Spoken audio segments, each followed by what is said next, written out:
Hey, what's up guys, it's your boy Hobo here today, and Monday Night Raw has gone off the air for August 1st, 2016, and what another good show we had again this week. Raw's been killing it for the first 2 weeks of the new era.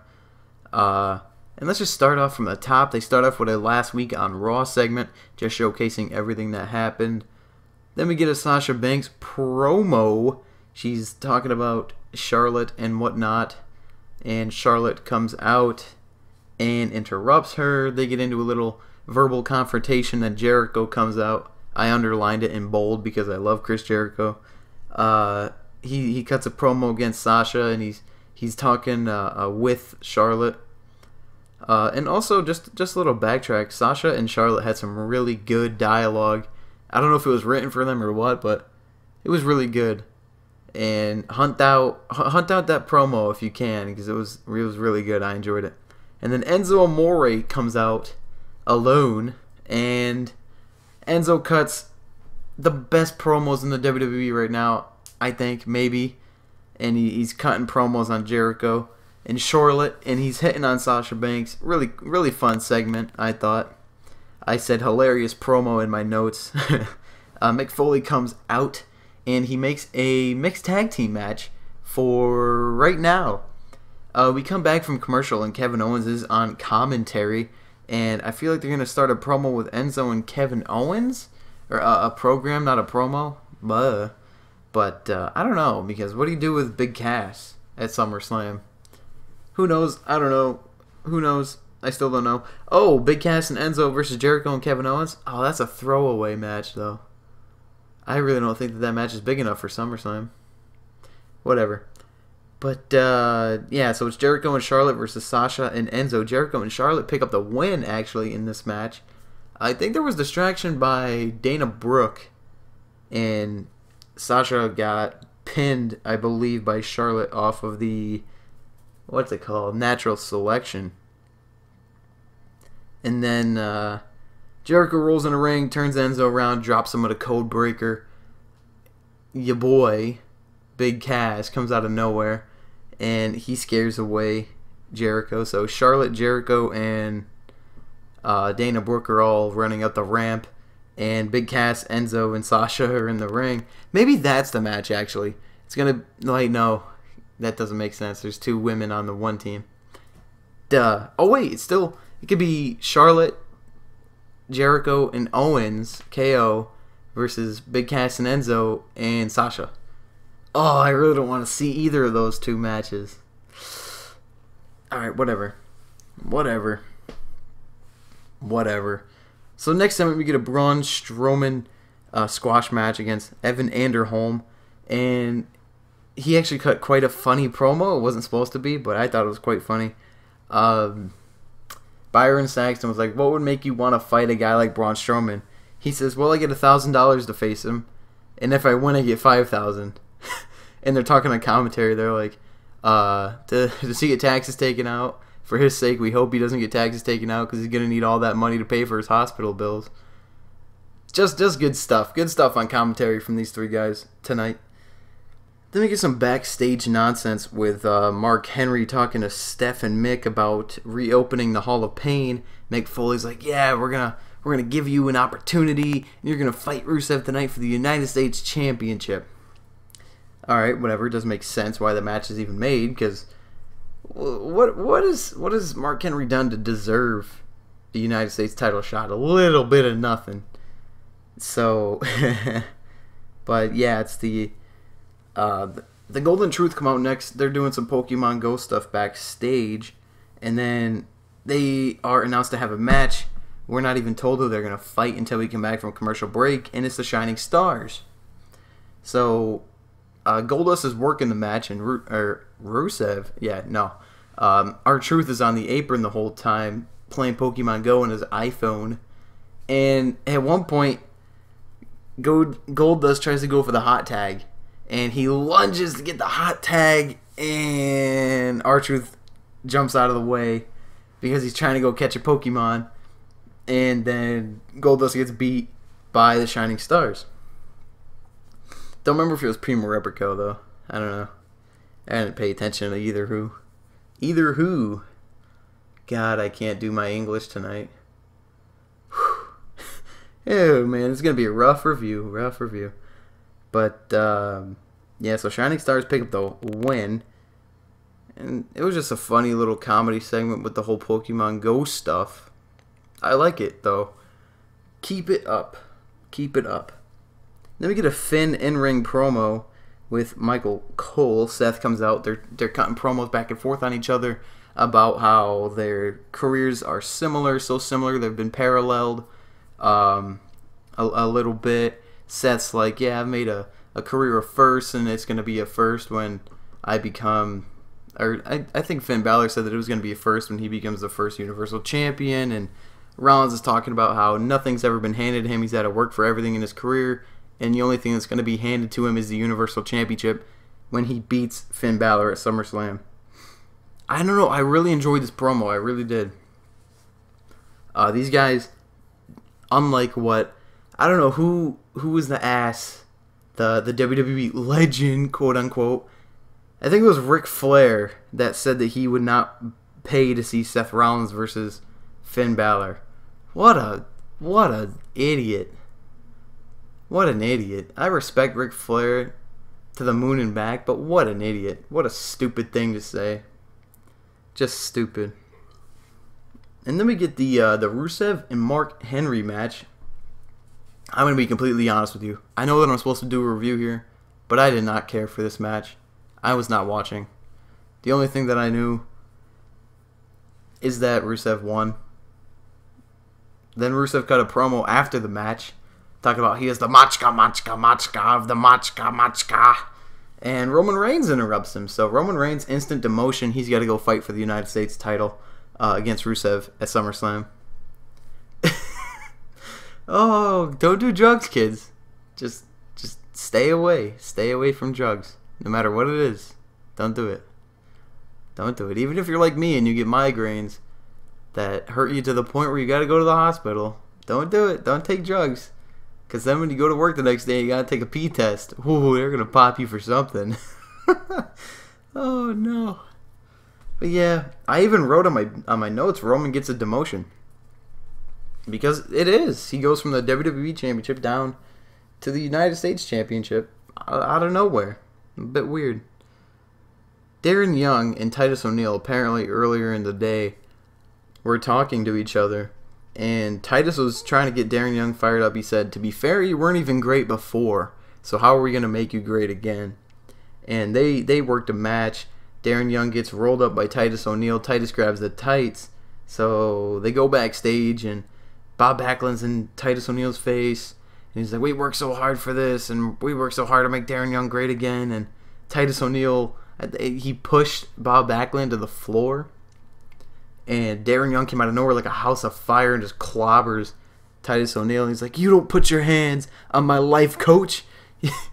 Oh, and he just kept saying it. And he just kept saying it. I was like, just calm down, bro. Jeez.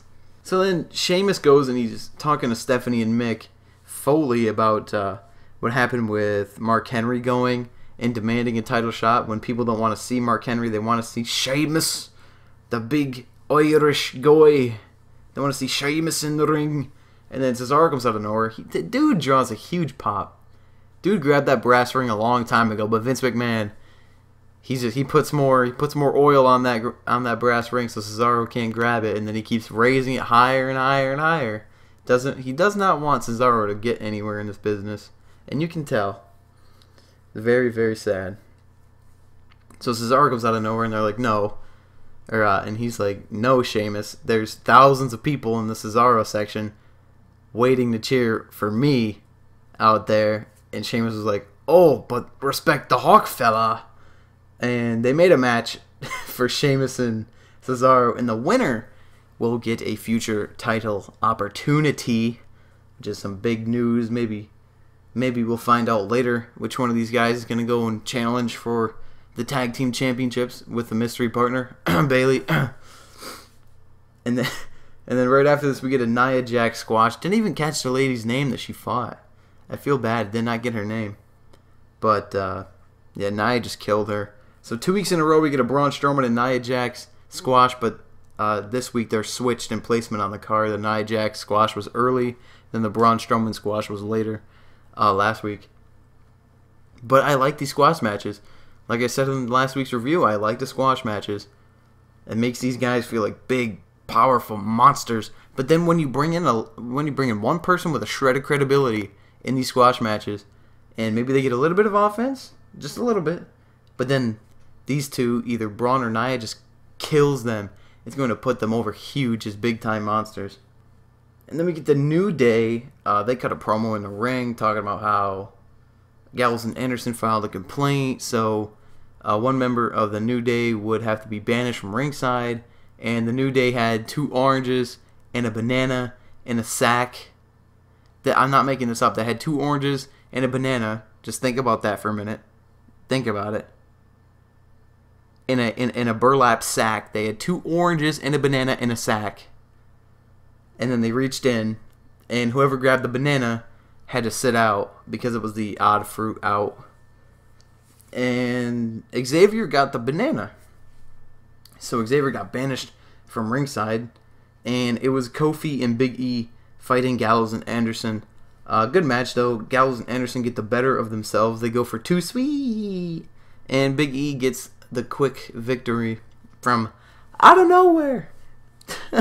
From out of nowhere.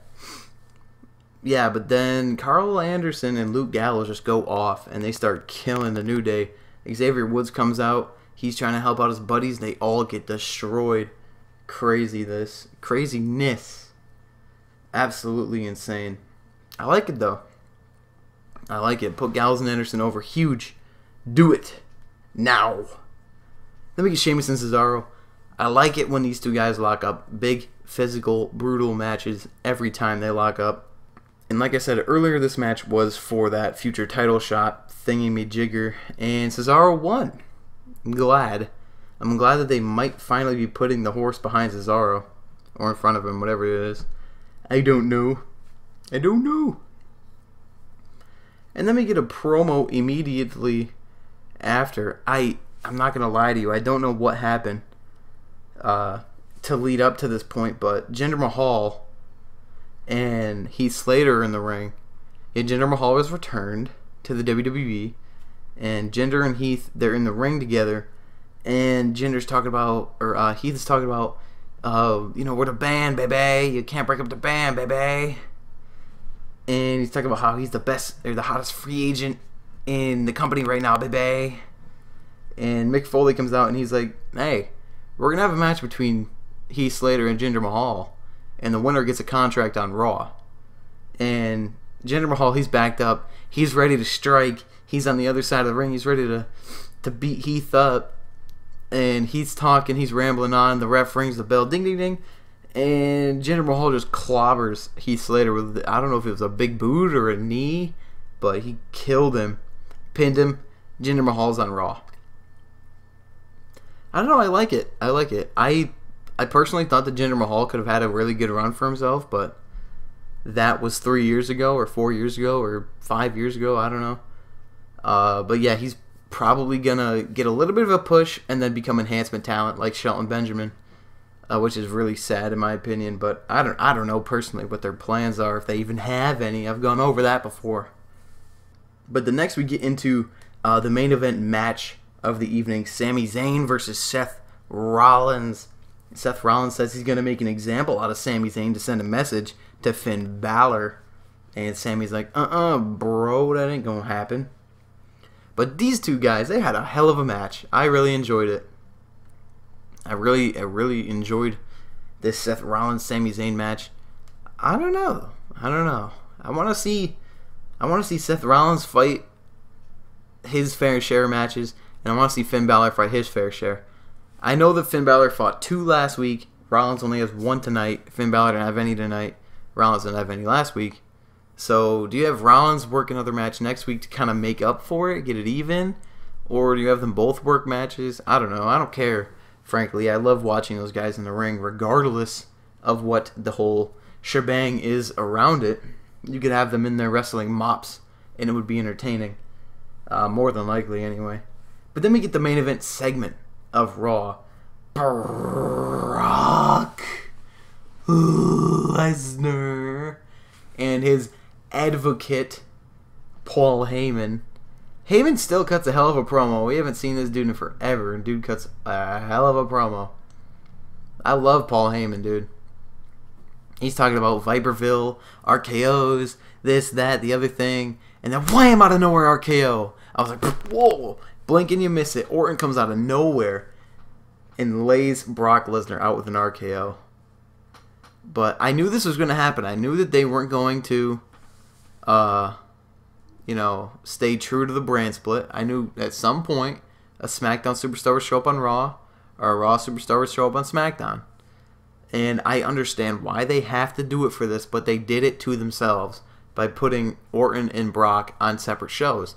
They could have had them on the same shows to make more sense, but I kind of do like the fact, low-key, that they're on different shows because it builds that tension that whenever they're on the same screen, you're going to know that this is big. But Randy Orton came out of nowhere and just decimates Brock Lesnar with this RKO that I just had to laugh because nobody will ever decimate Brock Lesnar unless he violates a wellness policy in the WWE. Then expect Santino Marella to come back and get the big W against Brock Lesnar. Brock gets laid out with an RKO. Steph and Mick come out there like, what the hell? Why is this SmackDown guy on Raw right now? Like, what the jeepers creepers? And the referees are like, what the dude, get out of here. You don't even work on this brand. Get out of this building. And he's like, hey, I'm Randy Orton. And he's up in the rafters and he takes his shirt off and all the little girls are like, hey, Randy Orton. Good Raw. Good Raw. I really enjoyed Raw this week. I'm going to give it 7 out of 10. Not the 10 out of 10 that last week's Raw was. I don't know if that can ever be topped. Probably will be. I'm probably going to eat my words. But Jesus, Christmas tree. I enjoyed these past two shows. SmackDown, you still got a lot to live up to. A lot to live up to. Speaking of living up to a lot of things, you guys have been killing it with the likes and everything like that recently. So let's try to get 4 likes on this video, maybe. Let's try it. Let's try to get 4 likes on this video. See what we can do. Also, drop some comments. Let me know what you guys thought of Raw this week. Let me know what you guys think of SmackDown tomorrow. That'll be on the SmackDown review, but you can give me your thoughts about what you think's going to happen on SmackDown tomorrow night on these comments. But yeah, thank you guys for watching. That's going to do it for me, your boy Hobo, and I'll catch you guys in the next video.